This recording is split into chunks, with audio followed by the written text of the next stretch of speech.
इंसान का जो चेहरा दिखता है जरूरी नहीं है कि वो उसकी असलियत का दर्पण हो। उस चेहरे का एक ऐसा रूप भी हो सकता है जो देखने वाले से पूरी तरह से छुपा हो, और यह दोगला चेहरा किसी करीबी इंसान का भी हो सकता है।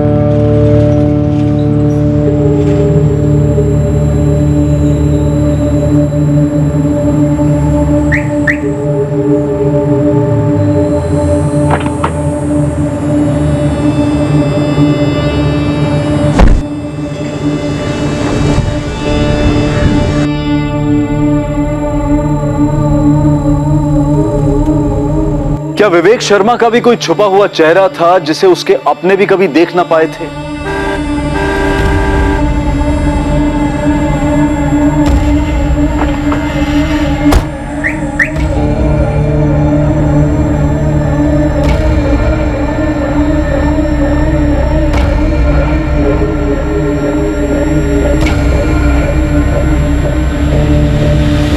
Good morning sir. Morning. Good morning sir. Morning ji. Good morning sir. Morning.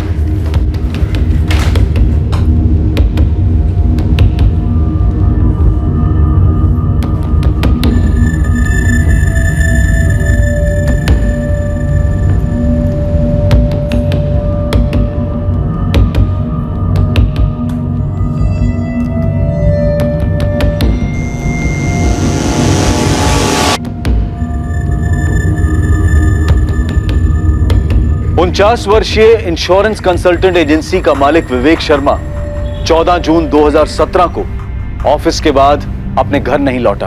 किसी को नहीं पता था कि वो घर क्यों नहीं लौटा और वो कहां गया था। विवेक नॉर्मली 7 साढ़े 7 बजे तक घर लौट आते हैं। लेट हुआ तो मैक्स टू मैक्स 9:30। हमने जब फोन ट्राई किया तो उनका फोन स्विच ऑफ था। The number you have called is currently switched off. आपके द्वारा डायल किया हुआ नंबर अभी बंद है। मम्मी, पापा किसी मीटिंग में होंगे और फोन स्विच ऑफ रखा हुआ उन्होंने। 10:30 बज गए हैं संजय। वेट करते हैं मम्मी, पापा किसी जरूरी मीटिंग में फंस गए होंगे। रात भर हम परेशान रहे, सोए नहीं, बस फोन ही ट्राई करते रहे, लेकिन अभी तक उनका फोन स्विच ऑफ ही आ रहा है। निधि जी, आपने बताया कि आपके हस्बैंड का ऑफिस सॉलिटेयर बिजनेस कॉम्प्लेक्स गरोड़िया नगर में। जी सर। संजय, तुमने अपने पापा के ऑफिस में बात की? शायद वहाँ किसी को पता हो कि किसी मीटिंग में बाहर गए हैं। अभी थोड़ी देर पहले उनकी ऑफिस इंचार्ज गीता से बात की। विवेक सर घर नहीं लौटे, ये क्या कह रहे हो संजय? पूरी रात से अभी तक उनका फोन स्विच ऑफ बता रहा है। पर वो तो कल आफ्टरनून में ही निकल गए थे, लंच से पहले करीब 12:30 बजे। गीता, एक मीटिंग है, लंबी चलेगी, देर से लौटूंगा। Okay sir. मैं 7 बजे तक वेट करती रही उनका, वो ऑफिस नहीं लौटे तो मुझे लगा डायरेक्टली घर चले गए होंगे, फिर मैंने ऑफिस क्लोज किया। ये कौन सी मीटिंग थी गीता? संजय, मुझे कुछ बताया नहीं उन्होंने मीटिंग के बारे में। किसी और स्टाफ मेंबर को कुछ पता हो? नहीं सर, गीता से बात करने के बाद हम स्ट्रेट आपके पास आए सर। संजय, इससे पहले तुम्हारे पापा कभी रात भर बाहर रहे हैं? ड्रिंक वगैरह? नहीं मैडम, लेट मीटिंग्स होती हैं, लेकिन अगर ज्यादा लेट हो रहा होता है तो फोन या मैसेज जरूर कर देते हैं। जी मैम, और पापा ओवरनाइट तभी जाते हैं जब उनकी मीटिंग्स आउट ऑफ भोपाल होती हैं। सर, मैंने पूरे स्टाफ से बात की है, किसी को नहीं पता विवेक सर की कौन सी मीटिंग थी। सर ऑफिस आए, उसके बाद मैं मिला था उन्हें, फिर काजल उनसे मिली। जी सर। आप लोगों में से किसी को नहीं बताया इस मीटिंग के बारे में? कुछ भी नहीं बोले? जी नहीं सर। ये मीटिंग विवेक शर्मा के काम को लेकर ही होगी ना? इन्वेस्टमेंट या इंश्योरेंस को लेकर? मतलब आप लोगों के किसी रेगुलर क्लाइंट के साथ? उन्होंने ऐसा कुछ बोला नहीं मैम। सर ये सारी लिस्ट है। आशीष, ये एसके ब्रदर्स अपने और 15 एम्प्लॉइज को इंश्योरेंस कवर देना चाहते हैं। उनके पर्सनल मैनेजर से डील करो, सिर्फ 5% रिबेट ऑफर करो, नॉट मोर। मेरी डिस्कशन प्रीतम फैब्रिकेशंस के एक्सीडेंट इंश्योरेंस के कवर को लेकर हुई थी। सर, प्रीतम फैब्रिकेशंस को अपने 3 यूनिट्स के लिए एक कॉम्प्रिहेंसिव प्लान चाहिए। लेकिन उनकी नई यूनिट अभी अभी ऐड हुई है ना, 1 महीने पहले। तो नए यूनिट को पहले साल में हम बाकी 2 यूनिट्स जितना रिबेट नहीं ऑफर कर सकते। सर, मैं 10% कट ऑफर करने का सोच रही थी। 2 साल से हमारे साथ खुश रहेंगे। देखो काजल, कॉल तुम्हारा है, मेरे हिसाब से 7 काफी है, हमें भी तो खुश रहना है। Yes sir, got it. Kajal, अगर वो 10 पर अड़े रहे तो अग्री करो, हम बाद में रिकवर करेंगे। और तुम रागिनी, तुम्हारी कोई मीटिंग नहीं थी बॉस के साथ? नहीं मैम, कल मेरी कोई रिपोर्टिंग नहीं थी उनके साथ। एक्चुअली मैम, विवेक सर अक्सर ऐसे मीटिंग्स के लिए जाते रहते हैं, लेकिन हमें एग्जैक्टली पता नहीं होता है पार्टी कौन सी है। तो ये ज़रूरी नहीं कि पार्टी क्लाइंट ही हो, कोई और भी हो सकता है, कोई पर्सनल मीटिंग भी हो सकती है। सर हम लोग कैसे बता सकते हैं ये बात? आशीष, काजल, जब तुम लोगों की मीटिंग हुई विवेक शर्मा के साथ, तो तुम लोगों ने कुछ नोटिस किया? किसी टेंशन या परेशानी में लग रहे थे वो? मैंने तो ऐसा कुछ नोटिस नहीं किया। हमेशा की तरह थे, नॉर्मल, कूल। मैंने कोई डिस्टर्बेंस नोटिस नहीं किया।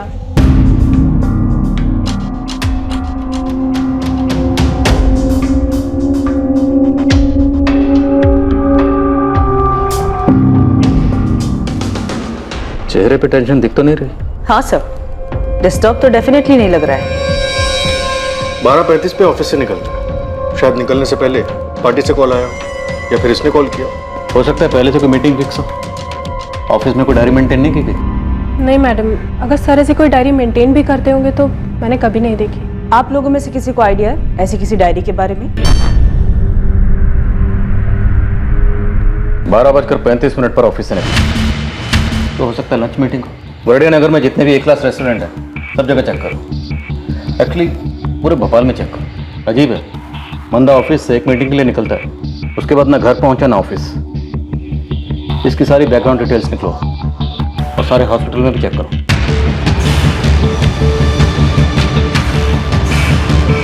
49 साल का आदमी है, नाम है विवेक शर्मा। फोटो भेज रही हूँ, एक्सीडेंट केस में चेक कीजिए प्लीज। हाँ, विवेक शर्मा नाम है, एज 49।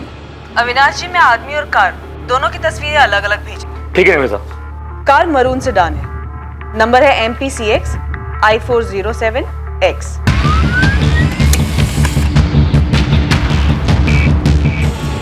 गरोड़िया नगर एरिया में जितने भी CCTV कैमरा है सबको स्कैन कीजिए और वहां से निकलने वाले रोड्स को भी। थोड़ा टाइम दो निमिषा, मुझे 14 जून के सारे फुटेजेस अलग करने होंगे और CCTVs भी काफ़ी है। जी अविनाश जी, मैं समझती हूँ, लेकिन इसे आप प्रायोरिटी पे रखिए। आदमी को मिसिंग हुए 48 घंटे हो चुके। हमने सारे होटल्स, रेस्टोरेंट, सब जगह के CCTV चेक किए, लेकिन कहीं भी कुछ भी शो अप नहीं हो रहा है। तो सर मेरे पापा कहाँ गए फिर? निधि, क्या कोई ऐसी वजह है कि आपके पति घर लौटना नहीं चाहते? Excuse me? सर मेरे पापा खुद से घर क्यों नहीं लौटना चाहेंगे? देखिए, हमने आपके सब लोगों के फ़ोन टैप किए, ये आप जानते हैं। हमने विवेक के ऑफिस में भी सबसे बात की, ये समझने के लिए कि विवेक को कहीं से कोई धमकी तो नहीं मिल रही। कैसी धमकी? निधि जी, हम किडनैपिंग को रूल आउट नहीं कर रहे।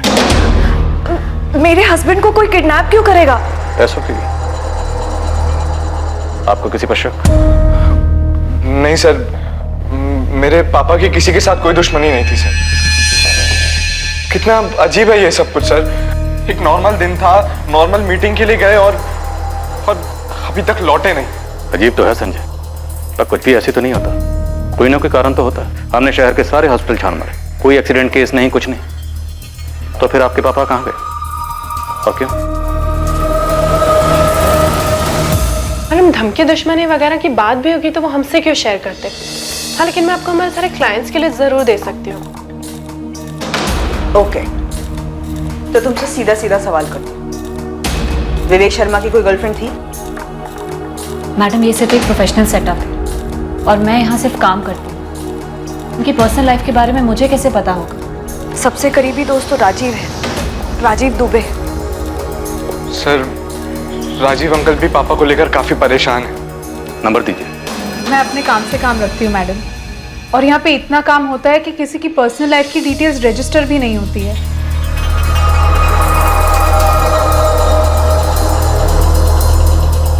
देखो, तुम लोग काफी प्रोफेशनल बिहेव कर रहे हो। मुझे एक ऐसा ऑफिस बताओ जहां पे स्टाफ को एक दूसरे के पर्सनल डिटेल्स के बारे में ना पता हो, खासतौर से अफेयर्स वगैरह। आशीष, तुम यहाँ 4 साल से हो, गीता तुम 6 साल से, रागिनी तुम भी 6 साल से हो, और काजल तुम्हें 3 साल होने को आए। मैम, लेकिन आपका पॉइंट क्या है? पॉइंट ये है आशीष कि तुम लोग की तुम्हारे बॉस के बारे में इंफॉर्मेशन इतनी लो है कि शक करने जैसी है। लेकिन मैम, जिस बारे में पता ही नहीं है उस बारे में आपको कैसे बता सकते हैं? मैम, हम विवेक सर के गायब होने को लेकर वैसे ही बहुत टेंशन में हैं। ये सवाल तुम सबके लिए। क्या विवेक शर्मा और उनकी पत्नी निधि शर्मा, इन दोनों के बीच में कोई टेंशन थी?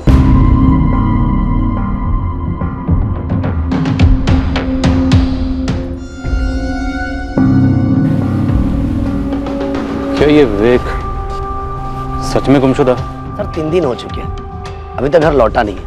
कुछ तो बात है। एक्सीडेंट नहीं है, किडनैपिंग होती तो अभी तक फिरौती का कॉल आता, जो कि अभी तक नहीं आया। और घर में सब नॉर्मल हो, आदमी घर ना लौटे, ये भी तो नहीं हो सकता। नॉर्मल? पर क्या सब कुछ नॉर्मल था यहाँ?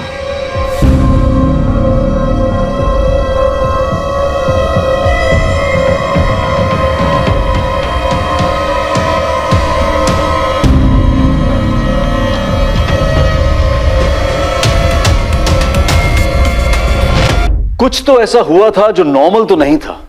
ये क्या था, ये बहुत जल्द सामने आने जा रहा था। लेकिन ये खुलासा पर्दे के पीछे की अबनॉर्मल बात को सामने लाने की बजाय इस हादसे पर एक नया पर्दा डालने का काम करने वाला था।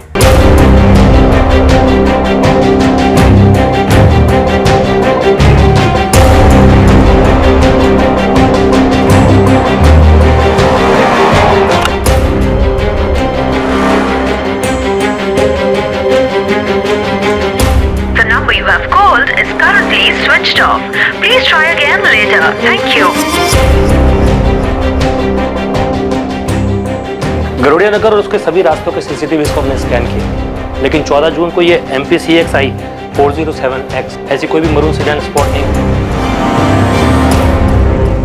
फिर कार के साथ कहाँ गायब हो गया ये विवेक शर्मा? राजीव दुबे, मैं इंस्पेक्टर हर्ष राठौर बोल रहा हूँ। विवेक का कुछ पता चला इंस्पेक्टर? तलाश जारी है, आपसे बात करनी है। ऐसे कैसे वो कहीं चला गया? आपको लगता है विवेक कहीं चला गया खुद से? नहीं, मेरा मतलब है कि वो ऐसे कैसे कहीं गायब हो गया। उसकी वाइफ निधि, उसका बुरा हाल है इंस्पेक्टर। प्लीज मेरे दोस्त को जल्दी ढूंढिए। हम ढूंढ रहे हैं। मैं करमवीर थाने में हूँ, आप कितनी देर में आ सकते हैं? जी मैं अभी आया। सर, विवेक शर्मा के फोन पर 14 जून को एक कॉल आया था 12:15 बजे, ट्रैक हो गया।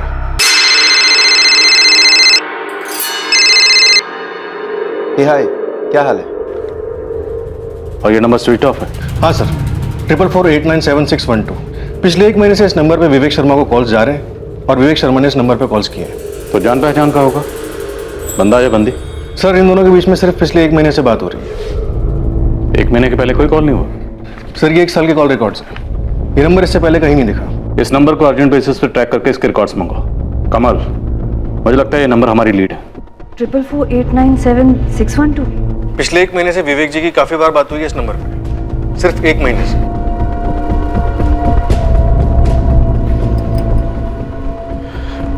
ट्रिपल 48976112। मेरे और संजय के कांटेक्ट लिस्ट में ये नंबर नहीं है। हमें नहीं मालूम ये नंबर किसका है। कौन हो सकता है मम्मी?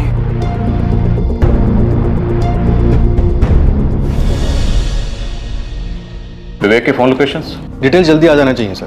फोन कंपनी में प्रेशर डाल रहे हैं। ये जो 12:15 बजे विवेक को कॉल आया था, ये मीटिंग के लिए रिमाइंडर था, क्लाइंट का था। सर, ट्रैफिक डिपार्टमेंट ने फुटेजेस स्कैन किए, विवेक की कार कहीं भी स्पॉट नहीं हुई है। ये कैसे मुमकिन है? बंदा मीटिंग के लिए निकलता है और गायब। पक्का कोई झूठ बोल रहा है या फिर कुछ छुपा रहा है? एक्सीडेंट नहीं, किडनैपिंग नहीं। अगर ये बंदा अपनी मर्जी से कहीं गया है तो किसी चीज से तो भाग रहा है, कुछ जबरदस्त हुआ है। ऐसे अपनी मर्जी से कहीं क्यों भाग जाए? और इसके बैकग्राउंड चेक में भी ऐसा कुछ सामने नहीं आया। एक टॉप बैंक में कई सालों तक जॉब करता था, फिर 10 साल पहले इसने अपनी इंश्योरेंस एजेंसी खोली।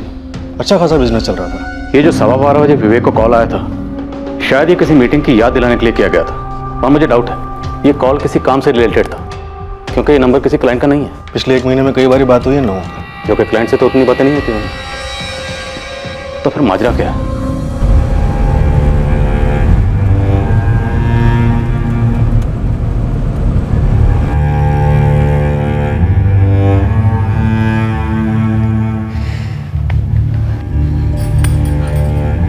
मम्मी, गीता ने फोन किया था, कह रही थी कि क्लाइंट से कॉल पे कॉल आ रहे हैं, डील्स पेंडिंग पड़ी हुई हैं, किसी को पापा की जगह डील्स करनी पड़ेंगी अब। मुझे तो तेरे पापा के काम के बारे में ज्यादा जानकारी भी नहीं है। क्या हुआ होगा तेरे पापा के साथ? और वो नंबर जिस पे तेरे पापा की बात हो रही थी? मैंने आइडेंटिफिकेशन सॉफ्टवेयर में फीड किया है, रजिस्टर्ड नहीं है वहाँ। पुलिस वाले पता कर रहे हैं। पुलिस वाले तो ये भी बोल रहे थे कि हो सकता है तेरे पापा अपनी मर्जी से कहीं चले गए। क्या? ऐसे कैसे कुछ भी कह सकते हैं वो लोग? मम्मी, पापा हमें ऐसे कभी छोड़कर नहीं जा सकते। मेरी खुद समझ नहीं आ रहा कि मैं क्या करूं। बस आदित्य, आपकी तरह बाकी क्लाइंट्स भी हैं जो वरिड है, but please try to understand. आपको तो पता है ना क्या हुआ है, न्यूज़पेपर्स तो पढ़ रहे हैं ना आप। Of course I understand Geeta, but the show must go on. और हमारे नए शोरूम के इंश्योरेंस रिन्यूअल कल तक हो जाना चाहिए था। गीता, मुझे भी मेरे बॉसेस को जवाब देना पड़ता है। It's my job too. Ashish, वो पूजा अपैरल से आदित्य का कॉल आया था कुछ। हाँ, वो उनके शोरूम की इंश्योरेंस रिन्यू करवानी है। काजल, ये आदित्य अपैरल्स तुम्हारा ही क्लाइंट है ना? हाँ, लेकिन मैं आदित्य के कॉल्स ही नहीं ले रही हूँ यार। क्या करूँ, कुछ समझ में ही नहीं आ रहा है। इतने इंपॉर्टेंट डिसीजंस लेने हैं और विवेक सर के बिना I don't know how it's going to be possible. मैंने संजय से बात की थी, उसने बोला कि वो निधि मैम से बात करके मुझे कॉल बैक करेगा, पर अभी तक तो उसको कॉल आया नहीं। काजल, आशीष, मुझे लगता है कि हमें संजय को ऑफिस आने के लिए कहना चाहिए। उसे इन्वॉल्व करते हैं, तब तक होपफुली विवेक सर लौट आएंगे। हेलो, तुम सब मुझे क्यों घूर रहे हो? क्या कहा रागनी तुमने? कि विवेक सर होपफुली लौट आएंगे? यू मीन कि वो खुद ब खुद कहीं चले गए? काजल, मेरे माइंड में एक बात आई तो मैंने कह दी। एक्चुअली मैं इमेजिन नहीं कर पा रही हूँ कि कोई उन्हें किडनैप करेगा। क्या? किडनैप? कम ऑन आशीष, मैं बस पॉसिबिलिटीज बता रही हूँ। वो नहीं दिखाते क्या क्राइम शोज में, ये थ्योरी वो थ्योरी, बस दैट्स ऑल। तुम लोग ग्राउंड रियलिटी देखो ना। 5 दिन हुए हैं पर फिरौती का कोई कॉल नहीं। That means kidnapping ruled out. Hospital और मॉर्ग से भी कोई न्यूज नहीं है, मतलब एक्सीडेंट रूल्ड आउट। खुद की कार लेकर निकले और कार की भी कोई न्यूज नहीं है। आई थिंक पुलिस ने उनके कॉल रिकॉर्ड्स मंगाए होंगे। ज्यादातर क्राइम शोज में उन्हें लीड वहीं से मिलती है। CDR reports, call data record. वैसे मुझे नहीं लगता है उन्हें कुछ मिला होगा, या शायद मिला होगा पर हमें बताया नहीं गया। वैसे बता दो, हम सब पर शक होगा उन्हें। गीता, तुम पर भी। रागिनी, तुम्हें नहीं लगता तुम्हें सबके बारे में कुछ ज्यादा ही पता है? यार, वो मैं बस क्राइम शोज कुछ ज्यादा ही देखती हूँ, इसलिए, नथिंग एल्स।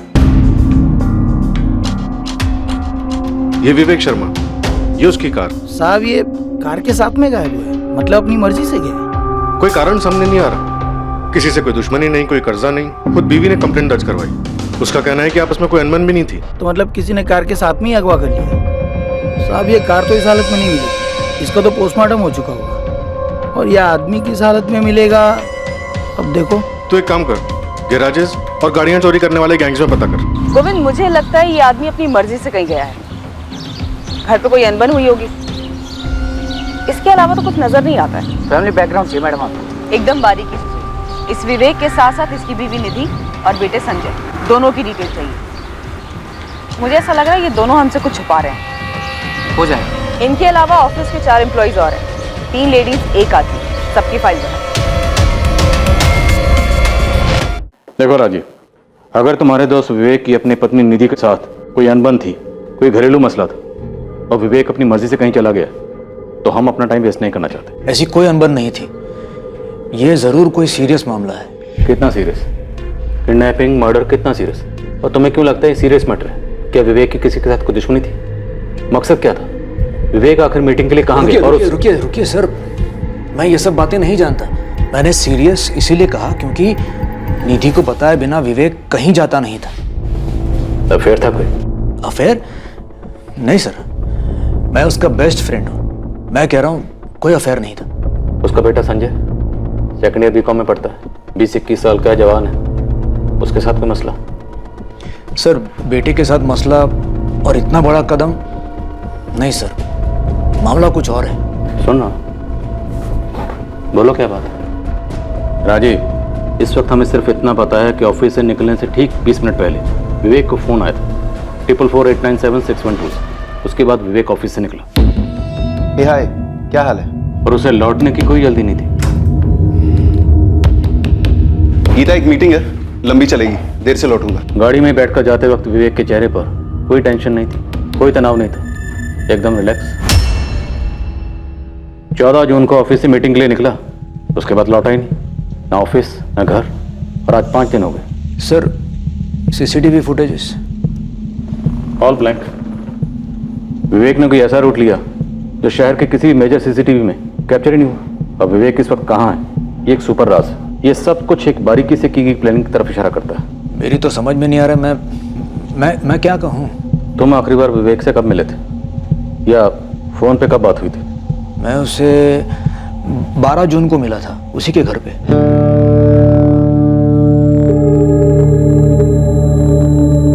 राजीव, हमारा वाइल्ड गैस क्या कहता है, विवेक कहाँ गया होगा? क्या वाइल्ड गेस करो सर, मेरा बेस्ट फ्रेंड गायब है, मुझे तो कुछ नहीं सूझ रहा। एक बार फिर से पूछ लो, आर यू श्योर कोई अफेयर नहीं था? नहीं सर, कोई अफेयर नहीं था।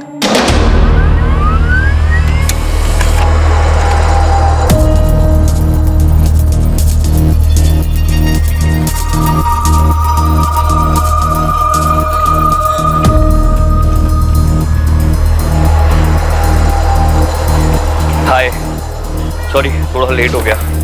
इट्स ओके, नो इश्यूज, मैं भी अभी आई हूँ। Okay, how are you? I'm good, how are you?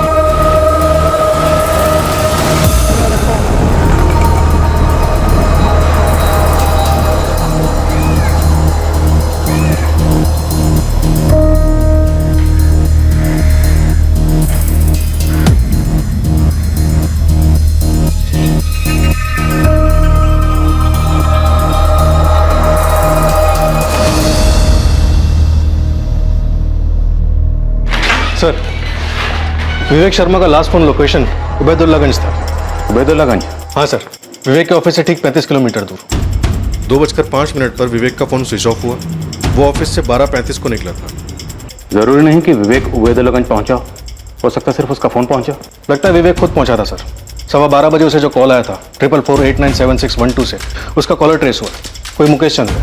इस मुकेश चंद ने 12:15 बजे उबैदुल्लागंज से फ़ोन किया और इस नंबर वाले फ़ोन का लोकेशन 1:55 तक उबैदुल्लागंज में ही था। उबैदुल्लागंज में कोई विवेक का इंतजार कर रहा था। विवेक वहां पहुंचा और फिर कुछ हुआ, फोन स्विच ऑफ। 12:15 बजे से जो कॉल आया तभी मीटिंग का टाइम और जगह फिक्स हुई होगी।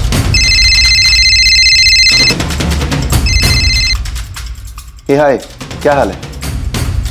हाँ ठीक है, मैं 12:30 12:40 को निकलूंगा यहाँ से, फिर मिलते हैं वहाँ। Okay bye.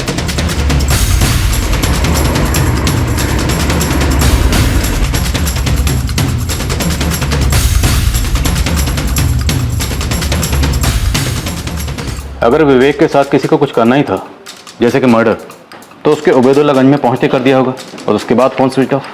मुझे लगता है उससे आगे ले गए होंगे, कुछ प्लान हुआ होगा।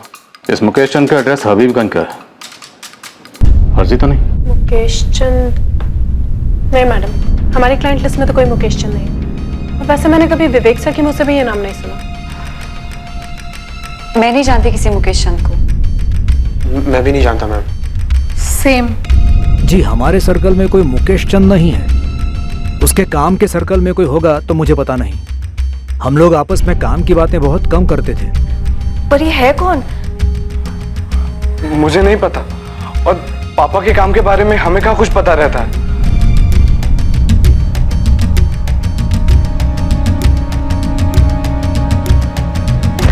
विवेक शर्मा मिसिंग केस के ड्रामे में अब एक नया किरदार दाखिल हुआ।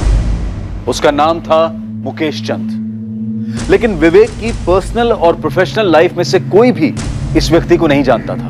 उस रहस्यमय मीटिंग में जाने से पहले और उस मीटिंग के 1 महीने पहले से विवेक शर्मा की बात एक नंबर से होती रही थी, और वो नंबर इस मुकेश चंद के नाम पर रजिस्टर्ड था। लेकिन सवाल यह था कि कौन था ये मुकेश चंद? क्या ये वाकई में कोई था या फिर ये फर्जी आइडेंटिटी थी?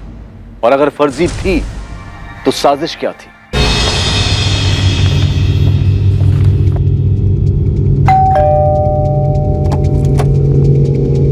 मुकेश चंद जी, वो मेरे पति हैं। कहाँ है? वो अभी अपने ऑफिस में है। पर क्या बात है सर? अभी ऑफिस में होंगे? हाँ, और कहाँ होंगे? लेकिन आप बताइए, आप उनके बारे में पूछ क्यों रहे हैं?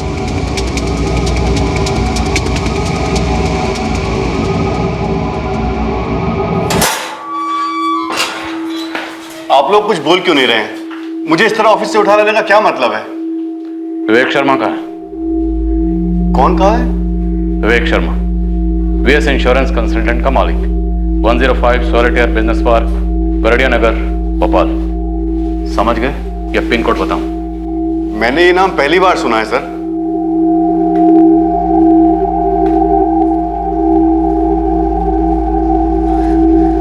मुझे नहीं मालूम ये कौन है। मुझे भी नहीं पता कि पापा इसे जानते हैं या नहीं। तुम में से कोई जानता है इसे?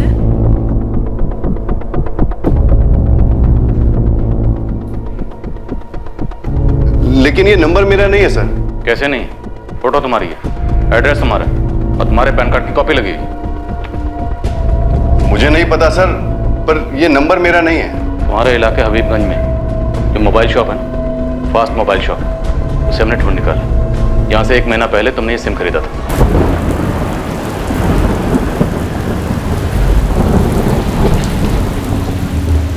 ये नंबर 4448976112 यहीं से बेचा गया था।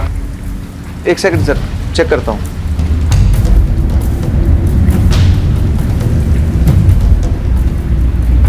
जी सर, 12 मई 2017 को यहाँ से सेल हुआ।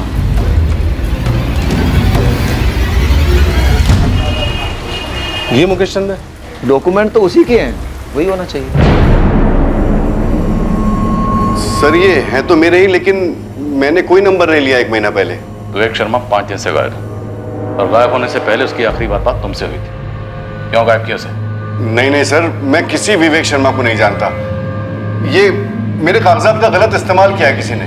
मुझे कोई फंसा रहा है। कौन फंसा रहा है? क्यों फंसा रहा है? तुम्हारे ये सारे कागजात किसी के हाथ में कैसे पहुंचे? मुझे मालूम नहीं सर, आप किसी से भी पूछ लीजिए। मैंने आज तक एक सिग्नल तक नहीं तोड़ा है। मैं आदमी को क्या गायब करूंगा? सर विवेक के सारे सर्कल में मुकेश के बारे में किसी को नहीं मालूम। ये मुकेश ये नहीं जानता कि इसके डॉक्यूमेंट्स यूज कैसे हुए। जरूर कोई झोल है सर। पक्का झोल है, और उससे बड़ा झोल ये है कि इस झोल के बारे में विवेक से जुड़े किसी भी शख्स को कुछ नहीं पता। या सिर्फ कह रहे हैं कि कुछ नहीं पता। ये विवेक शर्मा के ऑफिस के सभी लोग का पीछा किया मैंने। अब ये मत कह देना गोविंद की तुझे कुछ मिला नहीं है। आपके लिए कुछ है मैडम? अब ये नहीं मालूम कि कितने काम का है, पर है। बोल जल्दी। ये जो गीता कुमारी है ना मैडम, ये मुझे कुछ टेंशन में लग रही थी।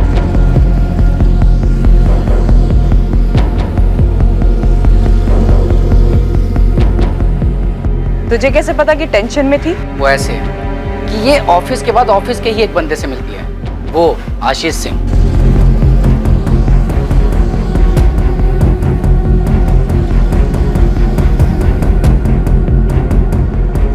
मुझे सबसे अजीब बात ये लगी मैडम कि ये दोनों एक ही ऑफिस में सारा दिन साथ साथ होते हैं, फिर शाम को ये बाहर क्यों मिलते हैं, वो भी चोरी छुपे? और बाकी दोनों लड़कियां? ये 2 लड़कियों में जो एक लड़की है ना काजल, ये एक आदित्य से मिली थी। कौन है आदित्य? पूजा पैरल नाम की कोई कंपनी है, विवेक शर्मा की कंपनी के कस्टमर है ये लोग। ये आदित्य वही काम करता है। और मैडम इन दोनों की जो मीटिंग हुई ना, बस मीटिंग लगी मुझे कुछ ऐसा खास नहीं लगा। और वो रागिनी? ये रागिनी, ये बहुत अजीब लगी मुझे। कैसे? पता नहीं क्यों मुझे ऐसा लगा कि उसे पता था कि मैं उसका पीछा कर रहा था।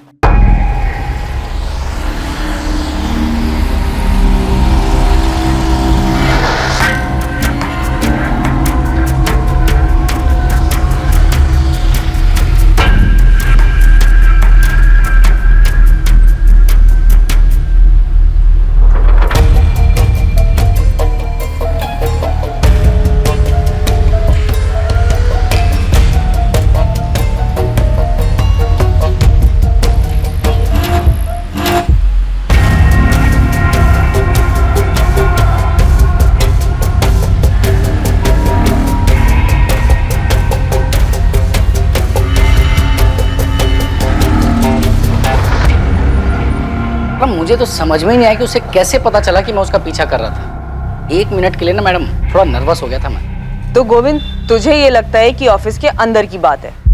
खबरी बाबू ने उबैदुल्लागंज से लेकर भोपाल तक के सभी गैराजेस छान मारे, सभी कार चोर गैंग्स में अपने कॉन्टैक्ट्स को खंगाला, लेकिन कहीं से कोई खबर नहीं, ना डिसमेंटल करने की और ना ही कलर चेंज की। कमल, इस ऑपरेशन की प्लानिंग बड़ी बारीकी से की गई। 1 महीना पहले सिम कार्ड खरीदा गया, जिससे विवेक को कई कॉल किए गए। अब विवेक के जस्ट गायब होने से पहले एक कॉल किया गया, और हमें मिलता कौन है? मुकेश चंद, जिसकी आईडी इस्तेमाल की गई। सर, अब नमिता की थ्योरी में दम लग रहा है कि विवेक शर्मा के गायब होने की प्लानिंग खुद विवेक शर्मा ने की।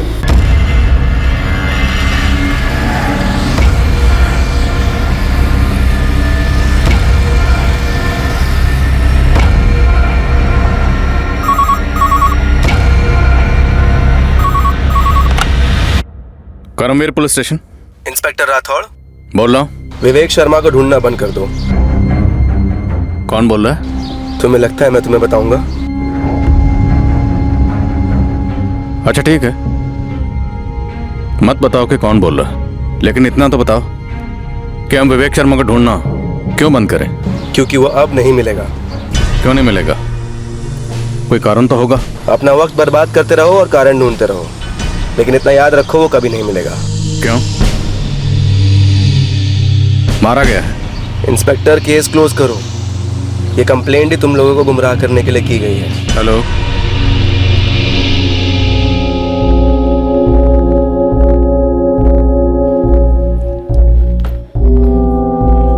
क्या बात है जी?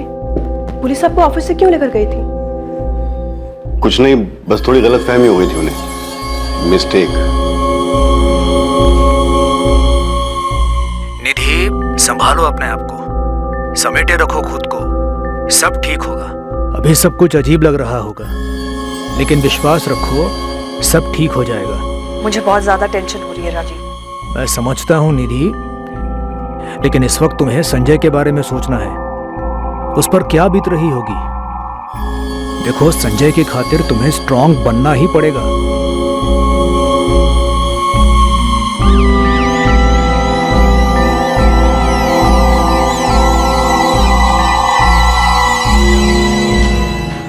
वही नंबर सर, 444897612, इसी नंबर से कॉल आया था, मुकेश चंद वाला। वो नंबर अभी तक एक्टिव है? इंस्ट्रूमेंट के आई में नंबर ट्रैकिंग पे डाला है सर। हमारे साथ वाकई में गेम खेला जा रहा है। और ये जो भी है, काफी ढीठ खिलाड़ी है। थोड़ा रिवाइंड मोड में जाते हैं। विवेक की पत्नी निधि ने क्या कहा था जिस दिन विवेक गायब हुआ? जब वो ऑफिस से निकला, उसका मूड कैसा था? सो उसने कहा था रोज की तरह था, नॉर्मल।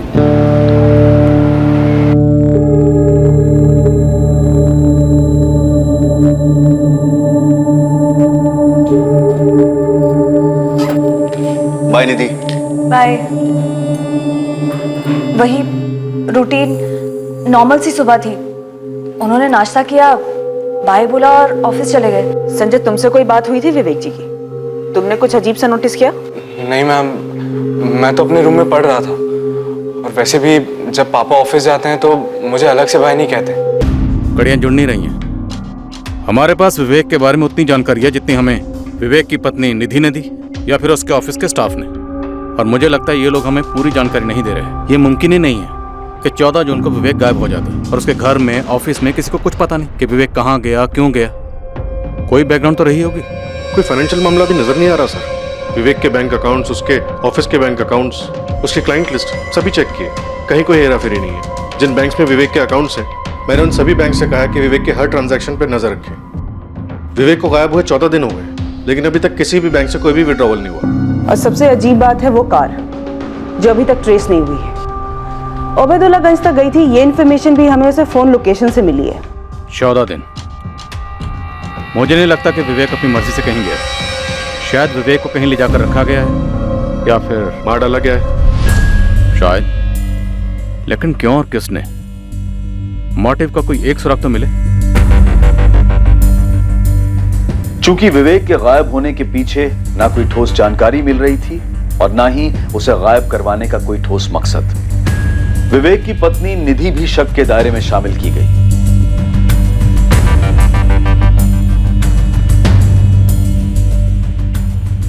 इस केस में विवेक का बेटा संजय भी शक के दायरे में था। विवेक की फर्म का हर एक एम्प्लॉय स्कैनर में आ गया, यह पता लगाने के लिए कि क्या किसी को विवेक से कोई रंजिश थी, क्या उसके गायब होने का कारण ऑफिस में तो नहीं था। इन सस्पेक्ट्स में कोई ऐसा था जिसके पास ऐसी जानकारी थी जिससे केस पर रोशनी डाली जा सकती थी, पर यह जानकारी सामने आने में वक्त लगने वाला था।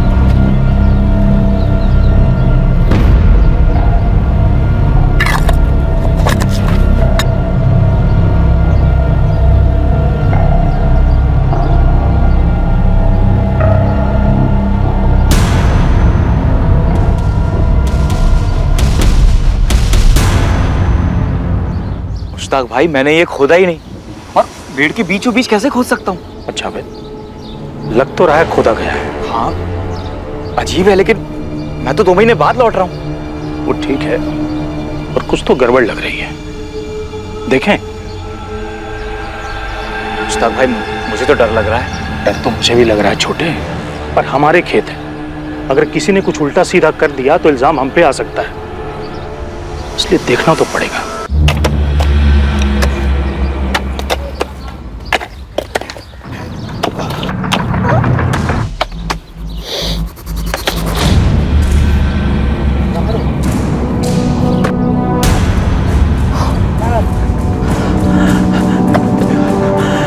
जावेद, जावेद, क्या हुआ भाई?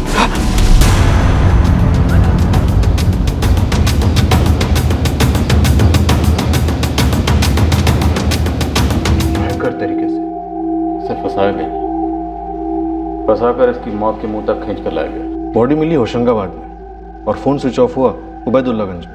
जो हुआ है बड़ी बारीकी से की गई प्लानिंग के तहत। एक से ज्यादा खिलाड़ी रहे और इस हत्या का कारण अतीत में विवेक शर्मा के अतीत।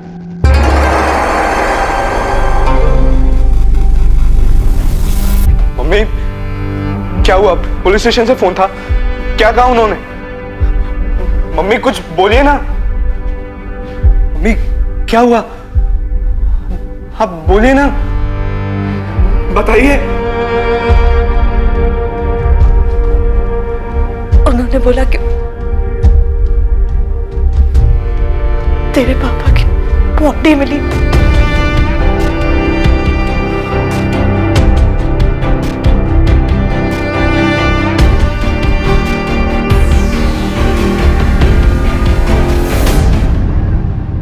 क्या हुआ गीता, क्या न्यूज़ है?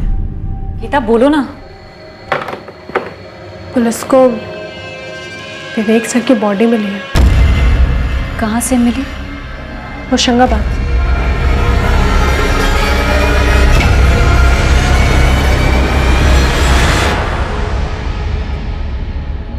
बर्बाद? मुझे? तुम्हें वाकई लगता है मुझे बर्बाद किया जा सकता है? चलो बताओ कैसे किया जाएगा? अरे प्लान बताओ, कम ऑन।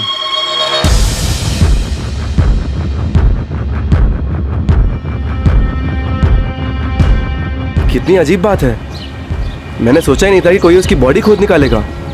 मुझे तो लगा था कि पुलिस ने इन्वेस्टिगेशन क्लोज कर दी और अब ये सब बातें सामने आ रही हैं। मतलब और अब हो गया तो हमें संभल कर चलना होगा। सुनो, किसी सूरत में कार मिलनी नहीं चाहिए, समझे? ठीक है।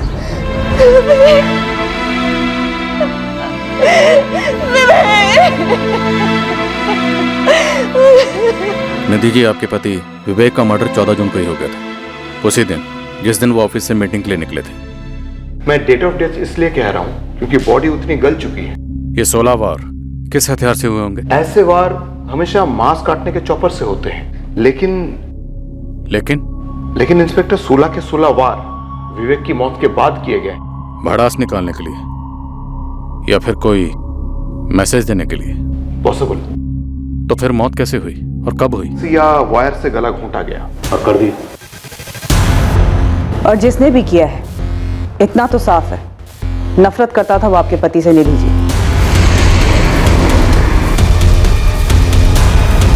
वरना मारने के बाद भी इतने वार क्यों? किसी की आपके पति के साथ इतनी गहरी दुश्मनी थी और आप लोगों को भनक तक नहीं थी? ये दीजिए। राजीव जी, क्या कुछ ऐसा है जो आप लोग हमें बताना भूल गए या फिर जानबूझकर नहीं बताया? अगर कुछ भी ऐसा है तो अभी वक्त है, बता दें।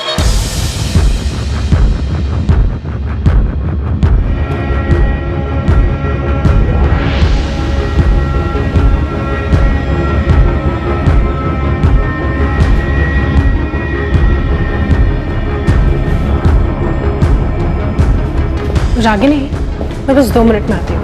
ठीक है।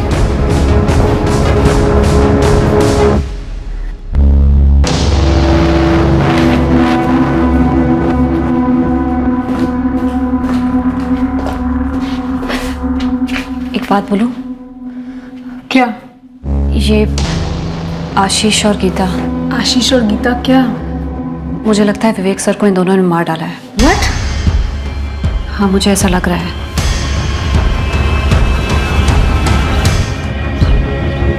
आशीष? मिसेस विवेक शर्मा। निधि मैम, वैसे आई थिंक वो ये कर भी सकती हैं, पर तुम्हें क्या लगता है इस सब के पीछे मोटिव क्या रहा होगा? इंश्योरेंस, कोई अफेयर? अफेयर राजीव दुबे के साथ? विवेक सर का बेस्ट फ्रेंड?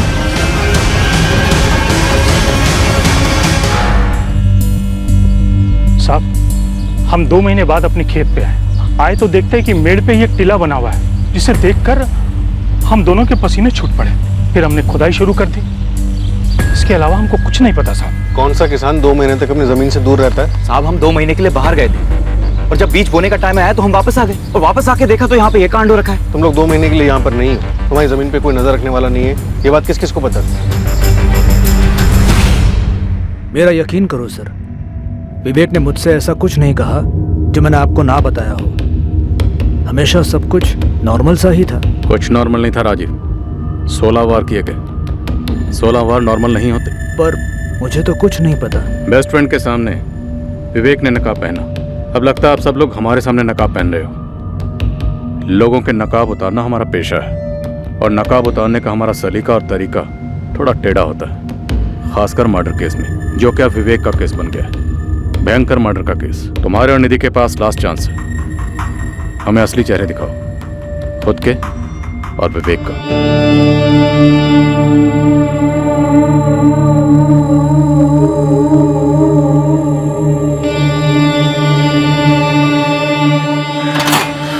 पुलिस ने मुझे पूछताछ के लिए बुलाया है। बुलाया तो मुझे भी है। एडम श्योर रागिनी और काजल को भी बुलाया होगा। मतलब हम चारों से अलग अलग बात कर रहे हैं। हाँ तो करने दो। हम जो जानते हैं, जो अभी तक कहते आए हैं, आगे भी वही कहेंगे। सर, वो 2 किसान भाई मुश्ताक और जावेद, दोनों का कहना है कि उन्हें कोई अंदाजा नहीं है कि उनकी जमीन का इस्तेमाल किसने किया विवेक को दफनाने के लिए। उनके आसपास किसी का विवेक से कोई कनेक्शन? दूर का ही सही। वही तो हैरत की बात है सर। पूरे गांव में क्वेश्चनिंग थी, लेकिन किसी ने विवेक का नाम तक नहीं सुना और किसी का इंश्योरेंस या इन्वेस्टमेंट से कोई लेना देना। 99.99% ये इनसाइड जॉब।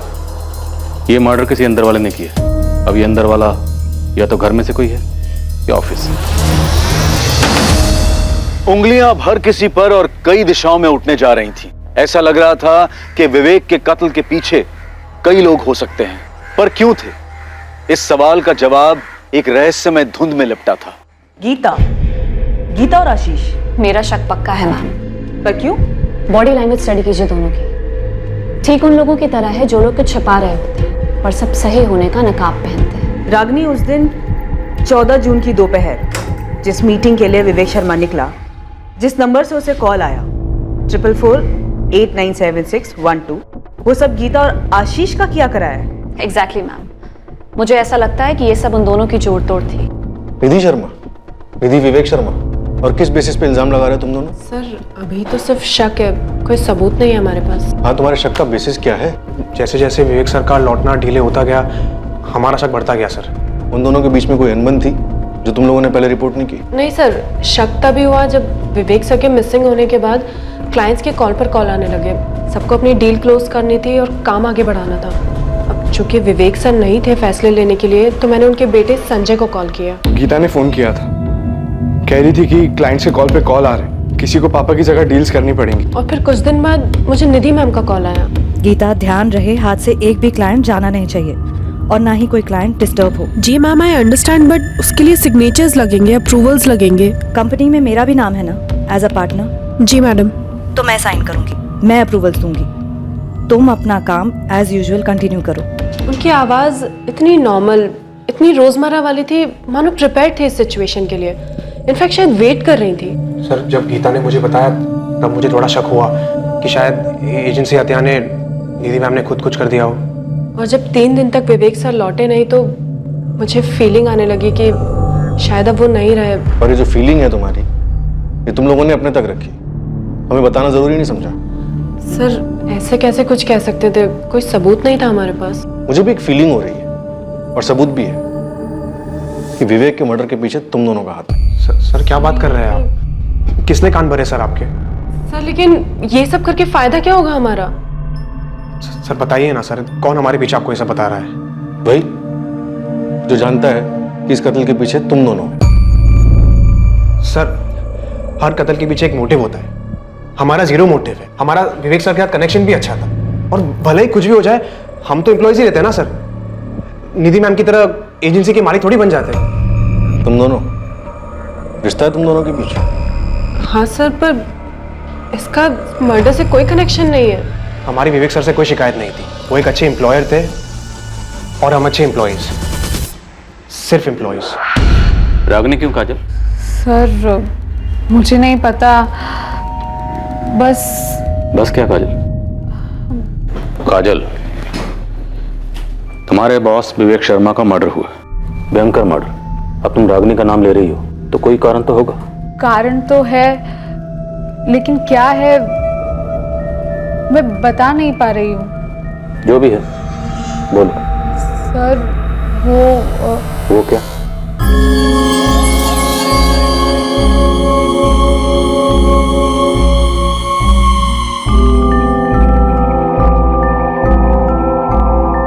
सर, वो सब जानती है, मर्डर कैसे होता है, क्यों होता है, आप लोग आगे क्या करेंगे, सब जानती है वो। कैसे?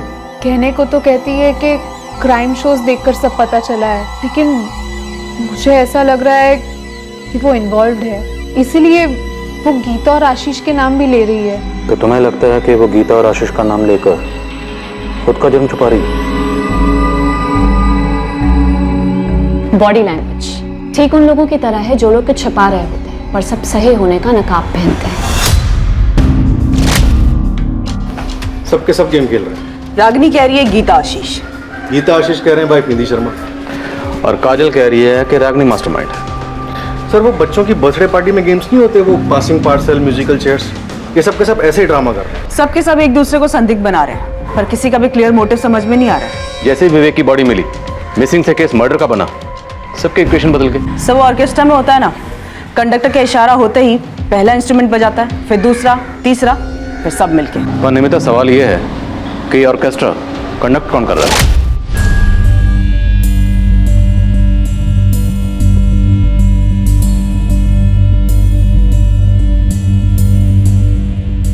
हमें इस केस का क्रैक 4448976112 इसी नंबर से मिलेगा। हाय, क्या हाल है? एक मंच तैयार किया गया। 1 महीने के टाइम में एक ऐसी पटकथा लिखी गई जिसमें विवेक शर्मा को फंसाया गया। बस सवाल यह है कि विवेक शर्मा फंसा गया, उसकी ऐसी क्या मजबूरी थी या फिर ऐसी क्या कमजोरी थी जिसके बारे में हमें किसी ने कोई हिंट नहीं दिया। और अब देखिए सर, विवेक शर्मा का सारा स्टाफ एक दूसरे पर शक को पास कर रहा है, मानो कोई फुटबॉल का गेम चल रहा हो। मुझे लगता है नया पास जल्दी आने वाला है। अरे राशिद, लाइफ मजे लेकर जीने के लिए यार, वरना इंसान के जीने का क्या मतलब है बता? इंसान है ना, सिर्फ परफेक्ट होने का सपना देख सकता है, लेकिन वो कभी परफेक्ट नहीं होता। वो सही और गलत दोनों करता है, सही का पलड़ा भारी रहे। जैसे मेरा है दोस्त। इस तरह बातों से जस्टिफाई करने से जो गलत किया है वो सही नहीं बन जाता। तू जानता है तूने कुछ तो गलत किया है। गलत वो होता है जो किसी को हर्ट करे, अगर किसी को कुछ पता ही नहीं तो हर्ट होने का सवाल ही कहाँ उठता है। एक चीज होती है भाई, भरोसा, विश्वास जो तुझ पर एक नहीं दो लोग करते हैं, निधि और संजय। और मैं तुझ पे भरोसा करता हूँ, इसलिए तुझे सब कुछ खुल के बताता हूँ। असली फ्रेंड मानता हूँ तुझे। मैं तेरी भाषा में बोलता हूँ, भरोसे का इन्वेस्टमेंट प्लान एक बार फेल हो गया ना, तो दुनिया की कोई भी इंश्योरेंस उसे कवर नहीं कर सकती। ये पकड़े जाने का रिस्क मत ले यार, सेफ खेल। पकड़े जाने का रिस्क लिया तो उस रिस्क का डैमेज क्या होगा, कितना होगा, ये तेरी असेसमेंट के बाहर है विवेक। तू क्या, ये अंदाजा कोई नहीं लगा सकता।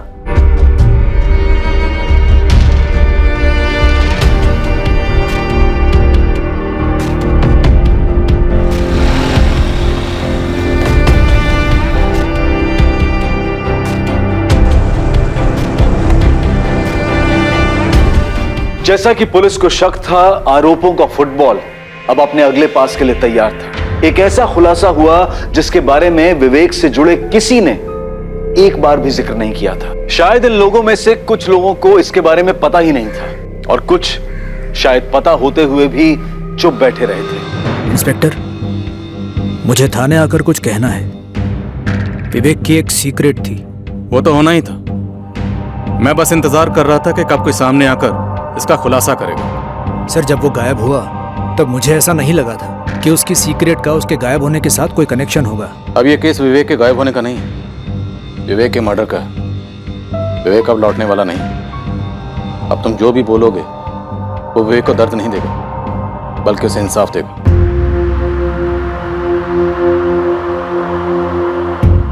तू झूठ बोल रहा है ना संजय? मैं क्यों झूठ बोलूंगा मम्मी?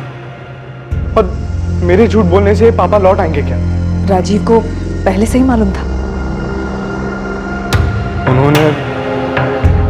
उन्होंने 14 जून को ही मुझे सब बताया था, जब पापा घर नहीं लौटे थे। संजय, पापा के साथ जो कुछ भी हुआ उसमें तूने तो कुछ नहीं किया ना? नहीं मम्मी, मैंने कुछ नहीं किया है। विवेक का एक छुपा हुआ पहलू था। इंतजार कर रहा हूं इस खुलासे का। उसका ये सीक्रेट कोई नहीं जानता था। आप जानते थे, लेकिन आप बोल रहे हैं। उसकी एक बहुत बड़ी कमजोरी थी, औरतें। हमारी सबसे पहली थ्योरी यही थी। कोई एक्सीडेंट नहीं, कोई फिरौती नहीं, कोई डिप्रेशन नहीं। बंदा ऑफिस से मीटिंग के लिए निकलता है और गायब। मामला अफेयर का होना ही था। कौन थी वो औरत? सर, मैंने कहा उसकी कमजोरी थी औरतें, एक से ज्यादा। सर, कितनी थी मुझे नहीं मालूम। सबके बारे में नहीं मालूम होगा, लेकिन कुछ के बारे में तो मालूम होगा। बताया होगा विवेक ने डिटेल में। क्लोज फ्रेंड था। नहीं सर, उसने किसी के नाम नहीं बताया, कोई डिटेल्स नहीं दी। लेकिन सर, वो हर वक्त किसी न किसी के साथ इन्वॉल्व रहता था।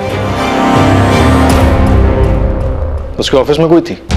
ये तीनों लड़कियां, गीता, रागनी और काजल, इनमें से किसी के साथ विवेक शर्मा का चक्कर रहा होगा। तो इनमें से किसी ने किया है? इनमें से किसी ने, या इनमें से किसी की वजह से किसी ने। गोविंद तो किस तरफ इशारा कर रहा है? संजय, विवेक का बेटा। उसके सर्कल से मैंने पता किया है, काफी हद तक परेशान और दुखी रहा है वो काफी अरसे से। मुझे तो लगता है कि उसे अपने बाप के अफेयर का पता चला होगा। माँ के लिए बहुत बुरा लगा होगा, इतना बुरा लगा होगा कि उसने अपने ही बाप को खत्म कर दिया। मैडम, ये पूरा कांड घर के अंदर से ही रचा गया होगा। राजीव दुबे, पता मुझे क्या लगता है? तुम ये सब कुछ जो कह रहे हो कि विवेक वुमेनाइजर था, दरअसल ये तुम्हारी गुगली है हमें गुमराह करने के लिए। नहीं सर, मैं सच कह रहा हूँ। तुम्हारी गुगली नो बॉल। सच ये है कि विवेक के मर्डर में तुम भी शामिल हो। नहीं सर, बिल्कुल नहीं। सर, विवेक मेरा दोस्त था। इसी दोस्ती की वजह से मैंने निधि को कुछ नहीं बताया। सर, उसे बहुत गहरा जख्म होता। 16 वार विवेक की बॉडी पर 16 गहरे वार किए गए थे। और इतनी नफरत कोई करीबी कर सकता है। एक करीबी निधि थी और दूसरे तुम दोनों ने मिलकर अपने रास्ते का कांटा हटा दिया। नहीं सर। किसके जरिए तुमने विवेक को फांसा था? ये क्या बकवास कर रहे हैं? सुनो बकवास, तुमने 1 महीना पहले किसी के जरिए विवेक को दाना डाला था। मिस्टर विवेक, हाँ, हमारी कंपनी ने एक जमीन ली है फैक्ट्री डालने के लिए, तो उस जमीन के इंश्योरेंस की बात करनी थी। श्योर मिस्टर नीलेश, मार्केट में सबसे बेस्ट ऑफर हम आपको दे सकते हैं विद अ कॉम्प्रिहेंसिव प्लान। आप असेसमेंट के लिए जल्द से जल्द हमारी जमीन कब तक देख सकते हैं? आप बताइए। 1 हफ्ता। डन। आप डेट फिक्स कीजिए, मैं रेडी रहूंगा। जिसको तूने ये काम सौंपा था वही विवेक को उसकी मौत के मुंह तक लेकर गया। मिस्टर विवेक जी, मैं आपका इंतजार करता हूँ। क्या आप आ सकते हैं अभी? हाँ, मैं 10-15 मिनट में निकलूंगा। मिलते हैं वहाँ।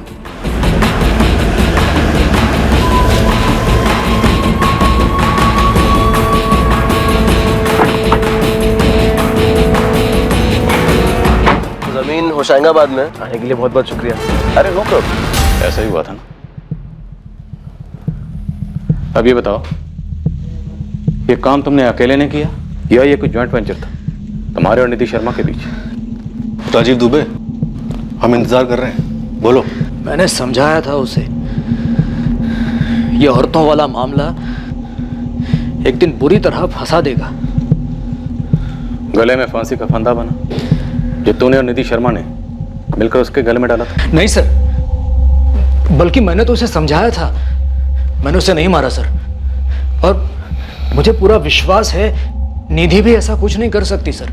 क्यों नहीं कर सकती? उसका पति जमाने भर की औरतों के साथ रिश्ते बना रहा था। क्योंकि उसे तो कुछ पता ही नहीं था, और विवेक खुद मुझे ये सब नहीं बताता तो नकाब के पीछे का उसका असली चेहरा आज तक कोई नहीं देख पाता। विवेक को क्यों फंसाया गया, कैसे उसे अपनी मौत की तरफ ले जाया गया, और इस कत्ल का मोटिव अब धीरे धीरे उभरने लगा। ये मोटिव, ये मकसद था विवेक की व्यभिचारी फितरत। पर विवेक के एक वुमनाइजर होने की बात सिर्फ अब जाकर दुनिया के सामने आई थी। इस बात का आभास हो रहा था कि विवेक के लिए जाल बिछाया गया था, लेकिन किसने बिछाया था इस पर अभी रोशनी पड़नी बाकी थी। मर्डर को अंजाम देने के 1 महीने पहले इसकी प्लानिंग की गई थी। विवेक शर्मा को मार डालने की यह प्लानिंग सटीक थी, बारीकी से की गई थी। बिछाया गया जाल मजबूत था और छुपा हुआ भी।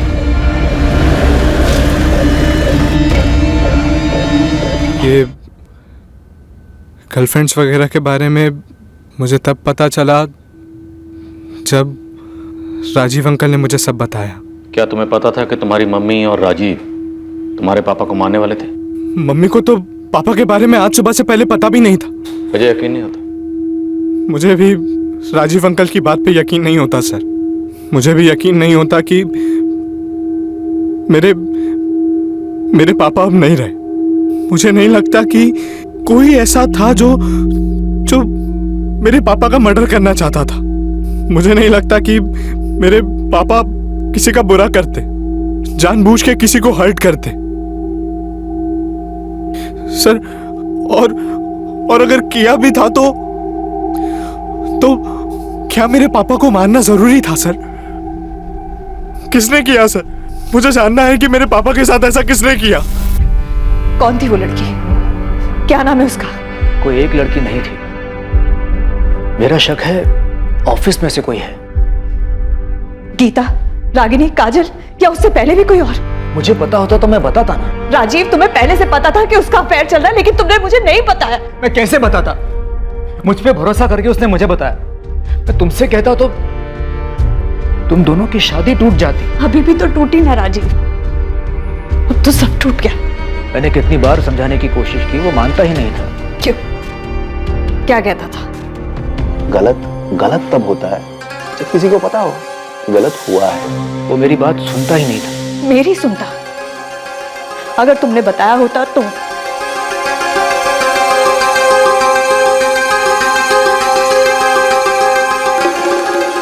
वो उन लड़कियों के साथ सिर्फ सोता था कि किसी से प्यार भी करता था? मुझे नहीं लगता वो किसी से प्यार करता था। मेरे बारे में कभी बात करता था प्यार से?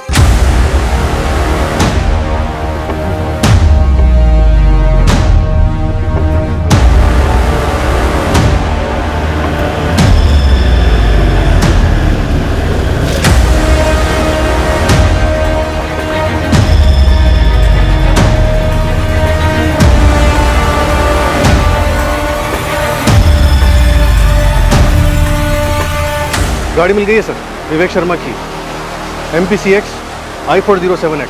हबीबगंज में मिली? हाँ सर, कई दिनों से रोड साइड पार्क थी।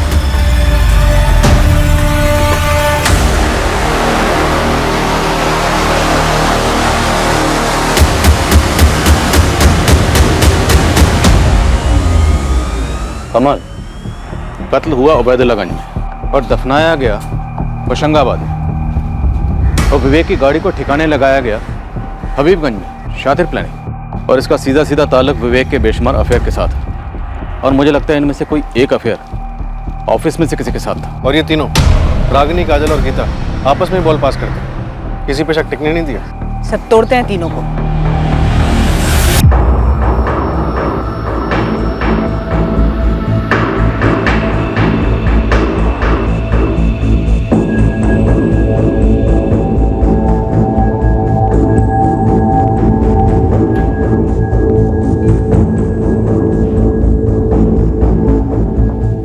यार कार तो एक ना एक दिन सामने आनी थी ना, हमारी बात हुई थी इस बारे में। एक पूरी की पूरी गाड़ी को तुम ऐसे ही गायब नहीं कर सकते हो, ठीक है? लेकिन लाश मिलने की बात नहीं हुई थी, समझा करो यार, सब बिखर रहा है। देखो इस बारे में भी हमारी बात हो चुकी थी, मैंने पहले ही काफी बार कहा था कि ये सारी की सारी बातें एक ना एक दिन सामने जरूर आएंगी। खैर अब सब इस पर निर्भर करता है कि वो कब तक पुलिस को घुमाती है, बस बिखरनी नहीं चाहिए।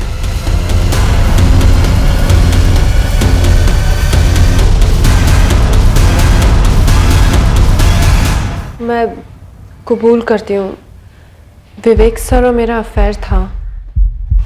गीता, और कोई चॉइस है भी नहीं तुम्हारे पास। लेकिन वो 3 साल पहले था। सर को एंजॉय करना था और मुझे भी अपनी जॉब में आगे बढ़ना था। और वो छोड़ना नहीं चाहता था, अभी एंजॉय करना चाह रहा था। मैंने कहा ना, ये 3 साल पहले का अफेयर था। अभी मैं और आशीष साथ हैं और हम सीरियस हैं। विवेक सर के साथ जो कुछ भी था वो 3 साल पहले ही खत्म हो गया। अगर खत्म हुआ होता तो तुम हमें बताती। मैडम, मुझे किसी भी तरह की कॉम्प्लिकेशन नहीं चाहिए थे, बस इसीलिए नहीं बताया। नोट कर लो तुम, यही बात रागिनी बोलने वाली है। मुझे मालूम था गीता का अफेयर था विवेक सर के साथ, इसलिए मैंने कहा था कि उसने और आशीष ने मिलकर कोई प्लानिंग की। और तुम्हारा कुछ नहीं था तुम्हारे विवेक सर के साथ? नहीं सर, मैं इतनी बेवकूफ़ नहीं हूँ कि ऑफिस में बॉस के साथ रोमांस करूँ। हाँ, पर उन्होंने ट्राई जरूर किया था। रागिनी,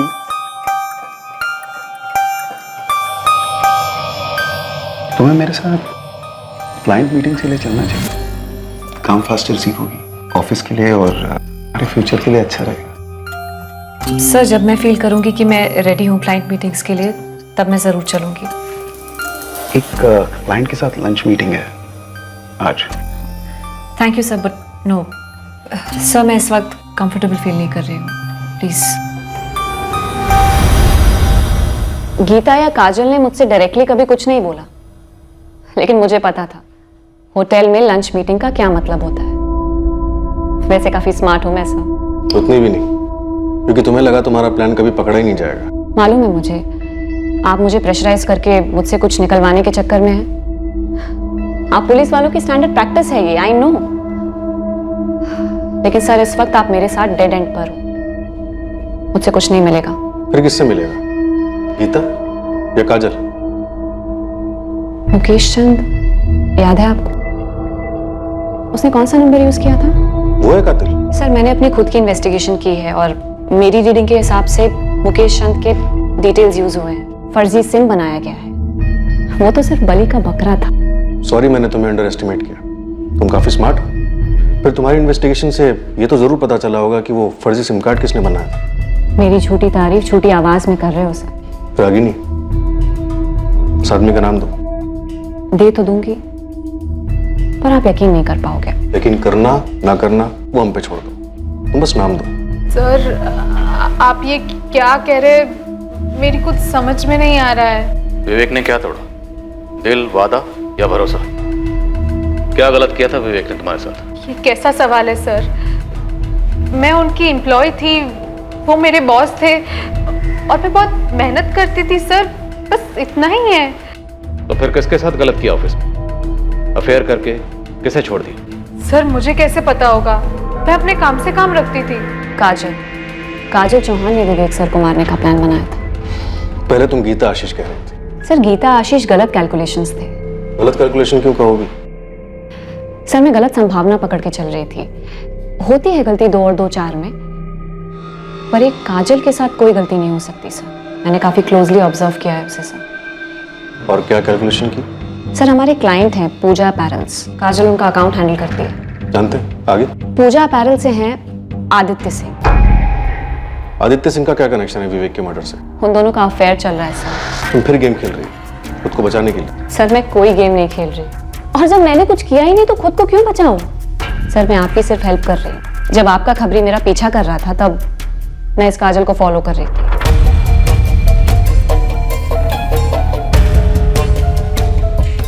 वो ऑफिस मीटिंग्स के अलावा बाहर मिलते हैं। विवेक सर के गायब होने के बाद रोज मिल रहे थे और दोनों काफी नर्वस लग रहे थे। इस काजल का बड़ा भोला भाला चेहरा है सर, लेकिन आप उसके चेहरे पर मत जाइए, वो सिर्फ एक नकाब है।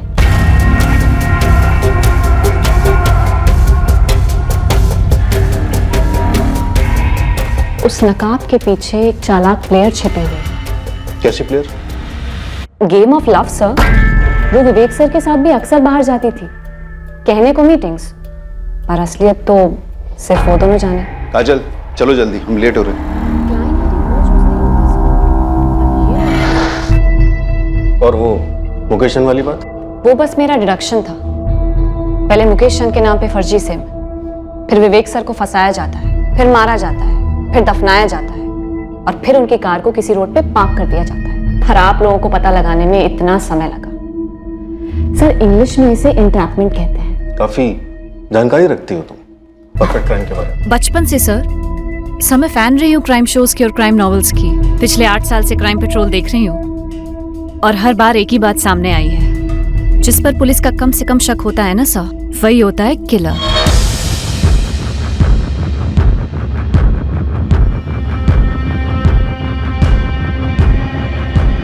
अभी भी संदिग्धों का फुटबॉल पास चल रहा है, लेकिन कोई गोल नजर नहीं आ रहा। और ये गोल जरूर किसी ऑफिस वाले ने स्कोर किया है। रागिनी ने मुकेश चंद का नाम लिया था।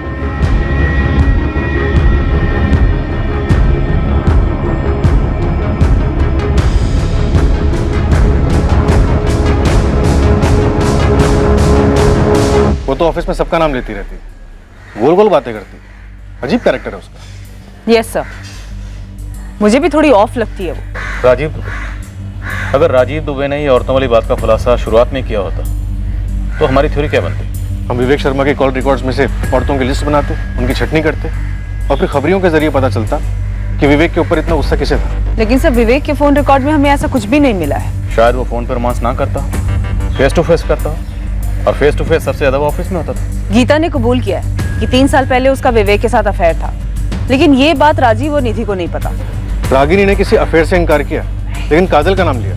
तो काजल हो सकती है? अगर है तो फिर काफी शातिर दिमाग की, इतनी शातिर कि विवेक को फंसाकर उसकी मौत के मुंह तक ले गए। सर मेरी काजल पे ये इन्फॉर्मेशन है कि वो यहाँ अकेली रहती है। ओरिजिनली वो जबलपुर से है और उसका कोई बॉयफ्रेंड नहीं है। सिम कार्ड खरीदा गया हबीबगंज से, विवेक की कार लवारिस मिली हबीबगंज, तो हो सकता है कातिल का कोई कनेक्शन हबीबगंज से हो। वैसे इस रागिनी ने इंटरोगेशन के दौरान एकदम से मुकेश चंद का नाम लिया, तो हबीबगंज में रहने वाले मुकेश चंद के किसी करीबी ने चुपके से मुकेश चंद के डॉक्यूमेंट्स को एक्सेस किया, फर्जी सिम कार्ड खरीदा जो ऑपरेशन में इस्तेमाल हुआ। तो मुकेश चंद का कोई करीबी इस कातिल की साजिश का हिस्सा हो सकता है, या शायद खुद कातिल। और इस मुकेश चंद की जानकारी में थी इस केस को खोलने की चाबी। जरूरी डॉक्यूमेंट्स की फोटोकॉपीज हम अक्सर मिटाते नहीं हैं, जबकि उनका गलत इस्तेमाल होने का खतरा बना रहता है। अक्सर हमें पता तक नहीं होता कि हमारे सर्कल में वो कौन बंदा या बंदी है जिसने हमारी आइडेंटिटी डॉक्यूमेंट्स की कॉपी ली किसी काम से और किसी और ही जगह इस्तेमाल की। फिर से कह रहा हूं, मुझे नहीं मालूम मेरे कागजात का किसने गलत इस्तेमाल किया है। मुकेश चंद कुछ तो याद करो, तुमने अपने कागजात कहां दिए थे, किसे दिए थे? राजीव दुबे, इसे जानते हो? नहीं। संजय शर्मा? नहीं। निधि शर्मा? नहीं। रागिनी, काजल, गीता, इनमें से किसी को? नहीं सर, मैं इन लोगों को नहीं जानता, किसी को भी नहीं। आशीष?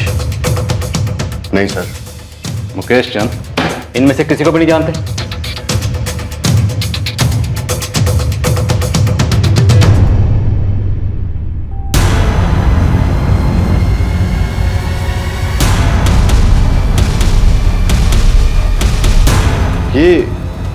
ये तो आदित्य है सर।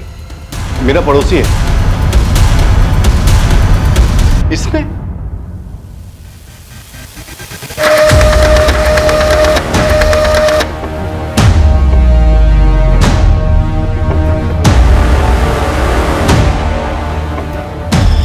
सर, इस रागिनी ने तुक्के में मुकेश सिंह का नाम उछाला था और हमने कैच कर लिया।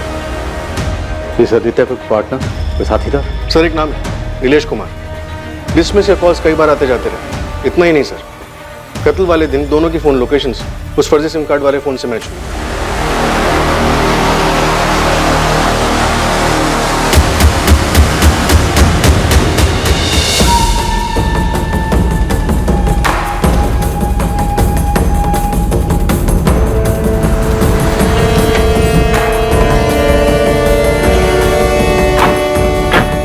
आने के लिए थैंक यू विवेक। अरे कोई नहीं।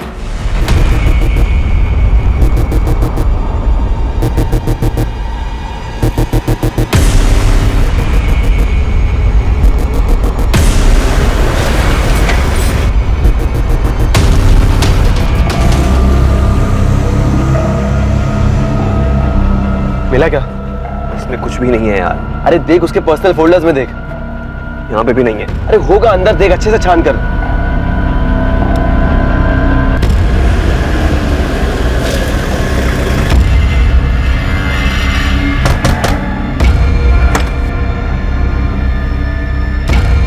नीलेश कुमार, आदित्य तुम्हारा दोस्त है ना?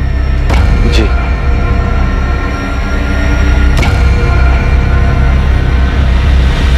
आओ आदित्य, बैठो। क्यों लाया गया मुझे यहाँ? बैठो। पहले बताओ। ओए, बैठ। अरे सर, आप पूछिए ना जो पूछना है। चल बैठ। बैठ।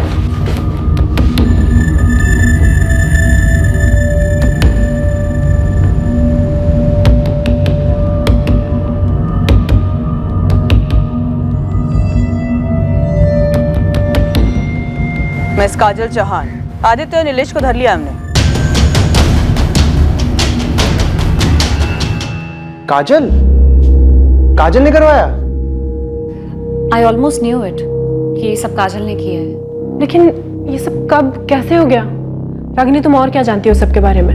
मैं और कुछ नहीं जानती, बस मैंने गेस किया था कि ये सब शायद आदित्य और काजल ने किया होगा। काजल? अभी कुछ कंफर्म नहीं है, पुलिस पूछताछ कर रही है। काजल के बॉयफ्रेंड आदित्य और उसके साथ एक और बंदे को अरेस्ट किया है, कोई नीलेश है।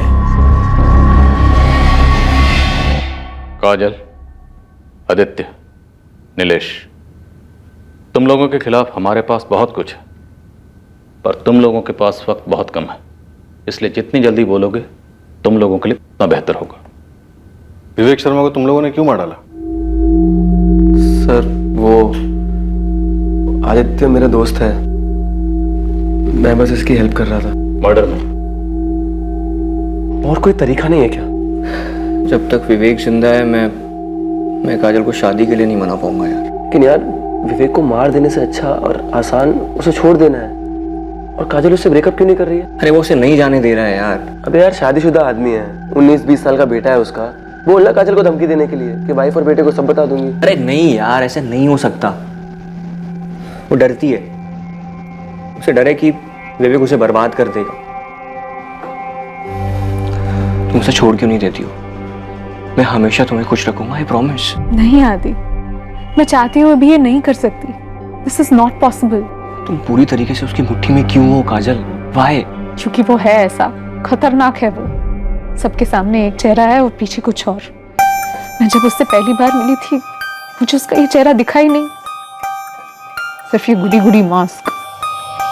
मेरे पेरेंट्स बीमार हैं, मेरे साथ रहते हैं, उनकी देखभाल में काफी खर्चे थे।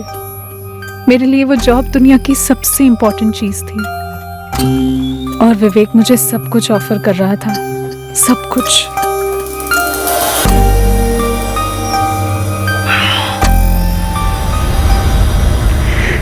विवेक, तुम शादीशुदा हो। मेरी शादी बेमतलब की है, तुम जानती हो। 19 साल का बेटा है तुम्हारा। तू मेरी अपनी जिंदगी है, तुम्हारी भी तो है। ये सीरियस हो सकता है। होने तो किसी को पता लग सकता है। किसी को कुछ पता नहीं चलेगा, ये सब हम दोनों के बीच में ही रहेगा, प्रॉमिस। मैं रिलेशनशिप में बंध गई थी विवेक के साथ। मुझे कोई आइडिया नहीं था हमारा रिश्ता कहाँ जा रहा है।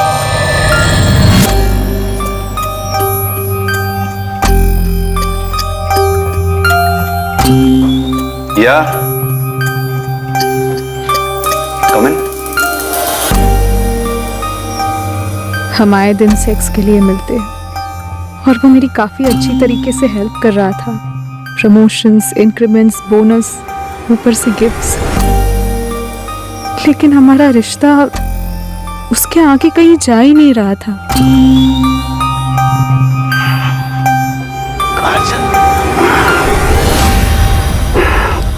विवेक, मुझसे शादी करोगे? तुम जानती हो मैं शादीशुदा हूँ। मैं ये भी जानती हूँ कि इस बेड पर 3 साल पहले मैं नहीं, गीता हुआ करती थी। इस रिश्ते के बनने से पहले हमारी क्लियर कट बात हुई थी। मैंने कहा था सीरियस हो सकता है और तुमने कहा था होने दो। विवेक, अब मैं हूँ सीरियस तुम्हारे साथ। मैं तुम्हारे साथ पूरी लाइफ शेयर करना चाहती हूँ, सिर्फ 1 घंटे के लिए नहीं। सिर्फ ये 6x6 का बेड शेयर करना नहीं चाहती। मैं पूरा घर, पूरी जिंदगी शेयर करना चाहती हूँ। ये कभी नहीं होगा।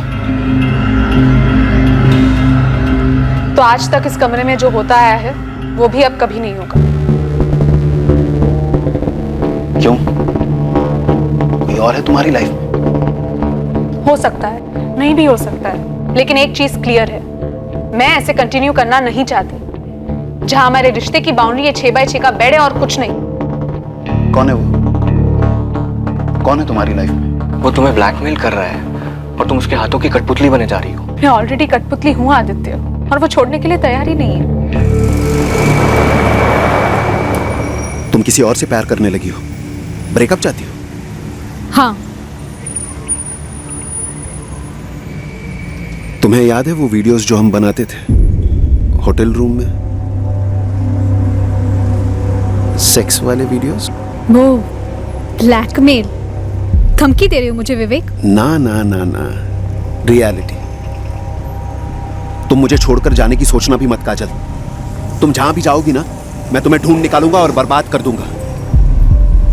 तुम सिर्फ मेरी हो। मैं तुम्हारी प्रॉपर्टी नहीं हूँ विवेक, और याद रखो तुम्हारी भी एक वाइफ है, एक लड़का है। अगर तुम मुझे बर्बाद कर सकते हो तो मैं भी तुम्हें बर्बाद कर सकती हूँ।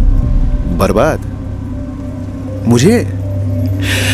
तुम्हें वाकई लगता है मुझे बर्बाद किया जा सकता है? चलो बताओ कैसे किया जाएगा? अरे प्लान बताओ, कम ऑन। मैं कभी सोचती सीधे मिसेस शर्मा को मिलकर सब बता दूं, फिर सोचती नहीं कॉल करती हूँ। 1-2 बारी मुझे लगा कि मैं पुलिस में जाकर सब कुछ सच बता दूं, लेकिन ऐसा नहीं कर पाई। तुम मेरी वाइफ को बोलोगी हम दोनों के बारे में? वो एक पिद्दी सी लड़की के लिए अपनी शादी नहीं तोड़ेगी। स्मार्ट है वैसे वो। तुम अगर पुलिस के पास गई ना, मैं उन्हें खरीद लूंगा। तुम अगर पुलिस के पास गई ना, मैं उन्हें खरीद लूंगा। वो भी स्मार्ट है।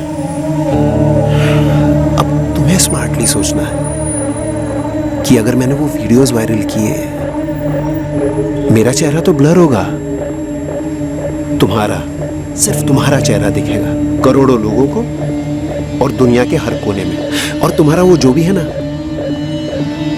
वो भी तो देखेगा। तुमने उसको वीडियोस बनाने क्यों दिए? मुझे थोड़ी पता था कि एक दिन मुझे वो ब्लैकमेल करेगा। उसके पास से वीडियोस वापस लेने का सिर्फ एक ही तरीका है, मार डालो साले को, खत्म कर दो उसे। उसके बाद हम शादी कर लेंगे, एक नए सिरे से अपनी जिंदगी शुरू करेंगे। अब बोल, उसको मारने के अलावा हम दोनों के पास और कोई चॉइस है? कोई प्लान बनाया?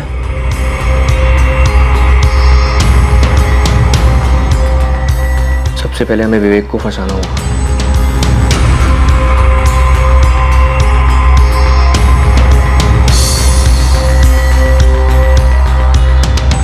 उसे एक बहुत अच्छे बिजनेस प्रपोजल के साथ ललचाना होगा, और वो काम करोगे तुम। और एक बार वो पूरी तरीके से इस प्रोजेक्ट में घुस गया, मार देंगे। वो खेत जहाँ पे तुमने विवेक को दफनाया, कैसे हाथ लगा तुम्हारे?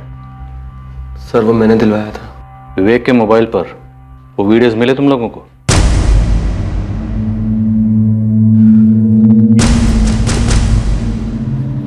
हो गया। हाँ, लेकिन काजल, क्या? तुम दोनों की क्लिप्स नहीं थी उसके फोन में। सिम निकाल दिया इसमें से मैंने, एक बार चेक कर लो। ये कैसे हो सकता है? उसने कहा था उसी के पास है क्लिप्स। हो सकता है उसने कहीं और सेव कर दी और इसमें से डिलीट कर दी। उस दिन से टेंशन में हूँ कि मर्डर के अलावा ये क्लिप्स कहीं लीक हुए तो। काजल, तुम्हें विवेक की पत्नी से बात करनी चाहिए थी, या फिर पुलिस की मदद लेनी चाहिए थी। समझदारी से तर्क पे तर्क नहीं कर पाई उस समय में, और उसने भी तो इतना बड़ा रिस्क लिया था। शादीशुदा होने के बावजूद मुझे ब्लैकमेल कर रहा था। मैं जिद नहीं कर रही थी शादी के लिए, बस उसके चंगुल से बाहर निकलकर आजाद होना चाहती थी, लेकिन वो छोड़ ही नहीं रहा था। माना विवेक ने तुम्हारे साथ जो किया वो गलत था, लेकिन उस गलत को सही करने के लिए तुम लोगों ने जो तरीका ढूंढा वो भी गलत था। एक ऐसा तरीका जिससे किसी का भला नहीं हो, ना तुम्हारा, ना तुम्हारा, और नीलेश, ना तुम्हारा। अब समझदारी से तर्क वितर्क करने का तो वक्त है नहीं। अब तुम लोगों ने जो किया है उस पर विचार करने का काफी वक्त मिलेगा।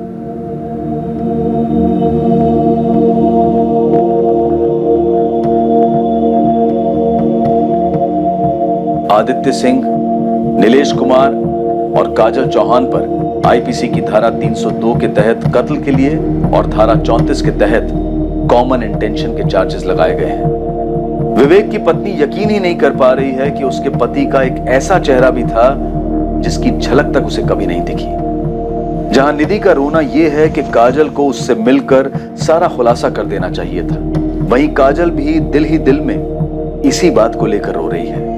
चाइनीज फिलोसोफर कन्फ्यूशियस कह गए थे कि इंतकाम के रास्ते पर निकलने से पहले 2 कब्रें खोद लेना, एक खुद के लिए भी। लगभग हर जुर्म जो रोशनी में आता है उन सभी में एक बात कॉमन होती है, और वो है कि आरोपियों की समझदारी से तर्क वितर्क करने की बुद्धि बंद पड़ जाती है और परिणामों के बारे में सोचे बिना वो जुर्म के दलदल में कूद पड़ते हैं। उन्हें ख्याल ही नहीं आता कि उनकी वजह से न जाने और कितनी जिंदगियां बर्बाद हो सकती हैं। जिन जिन केसेस में साधारण लोग शामिल होते हैं उनमें एक बात तो साफ नजर आती है कि उस जुर्म को करने से पहले उनके पास विकल्प था। जिस जुर्म को उन्होंने अंजाम दिया उसे आसानी से नहीं, चाहे मुश्किल से ही सही, पर रोका तो जरूर जा सकता था।